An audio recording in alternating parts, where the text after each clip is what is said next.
Pari Mom channel sibu yengbiriba mayam puna kui kai khumnajari ngasi amuka video ma pura lai chinaw mayam khoya thong ima singa unarakpai video ni chinaw mayam ado channel se ngasi ahama phangnaba taraga di channel sibu subscribe tawbiu ado di video se yengasi khoya thong ima mayam se yam nungsi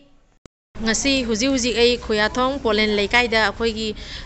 club ki ima singna kobiraga asigi siga ima singa unabagi tanja ama mayam da ucharake adugo loina na asi club siga leibirami ba ima sing puna mapu ima mayam puna mapu pari Mom channel gi maigei dagi mayam puna mapu ikai khumna ba uchari ado yamna su nungai jare ima mayam na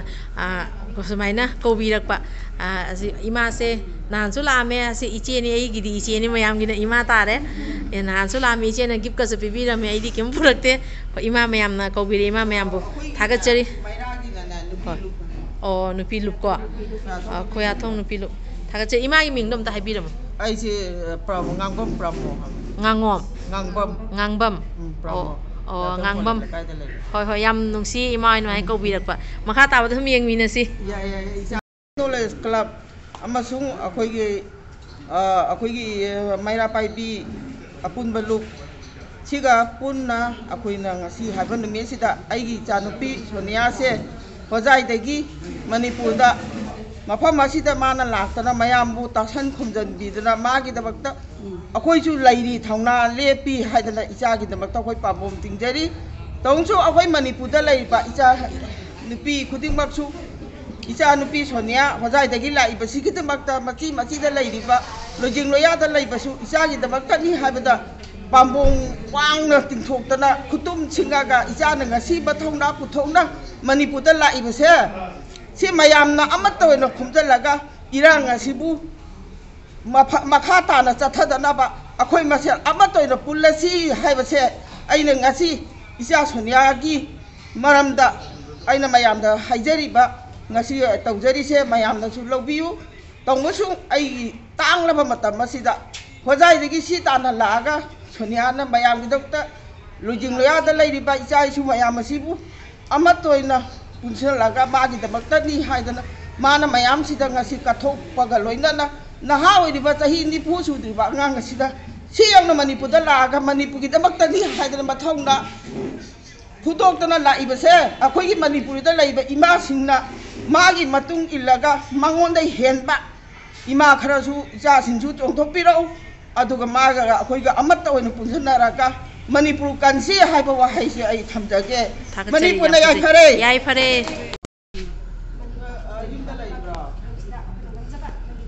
ba khus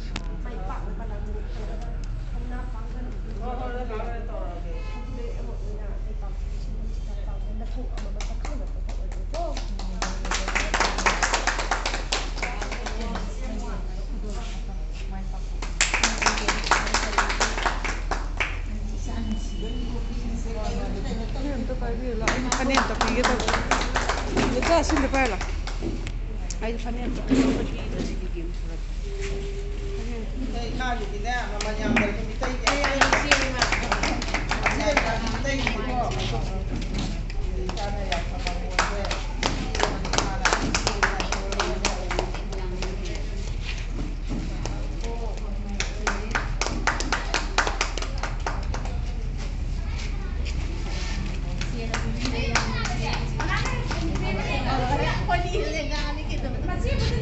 Maya mo na ba siya kung hindi na mo ay nila kasi video ni sana kaya nakalya ba ina kaya no kapag kasi ko ini kapoy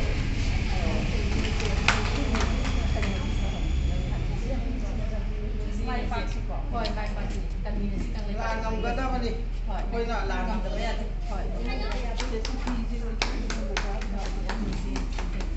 pak ku si ke ko mai ga mai abi ye ne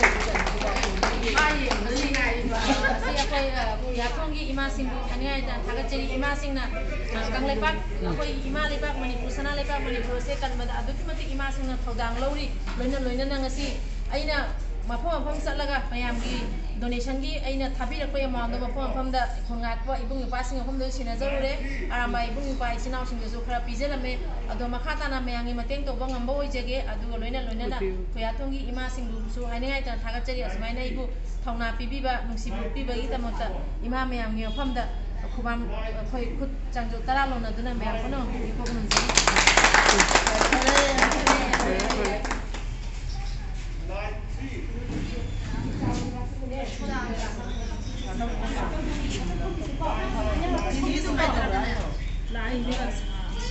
One, two, three. ngasi se akoi ichan Sonia Khyathom Phonep Lekai Rising Knowledge Club ki sanglenda Sonia ga koi unajaduna leibak sigi issue gi maramda koi wari watai khara sanajaba phangjibasi Rising Knowledge Club ki general secretary oina Hangjam Mohesh amadi akoi lekai sigi oina Khyathom nupi luk sing pullaga pangthokpasida akoi yam ichan mu thagat pa phongthokjai ꯃꯌꯥꯝ ꯄꯨꯝꯅꯃꯛꯁꯨ ꯊꯥꯒꯠꯆꯔꯤ ako yare hairo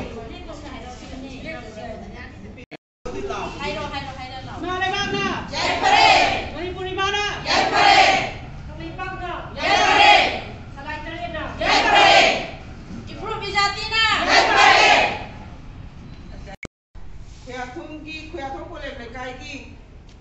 nupi luk sida akhoi mayam ngasi unajare ima mayamna kobirana ichi mayamna kobirana mayam punamaksu thagatsari aduga loina na akhoi ifru bijati kanbada akhoi apun koina leminasi ngasi ima singna aibu thona hapiriba ichi singna thona hapiriba mayam punamaksu ikai kumnajari aduga malem siga leiba mite ichina akhoi mayam punamakna Manipur siga hujik toribase akhoi mayam punamakna pun koina leminasi kangleba ifru bijati kanminasi aina channel gi magi degi request tawjari loina na mayam punamaksu ikai kumnaba uchari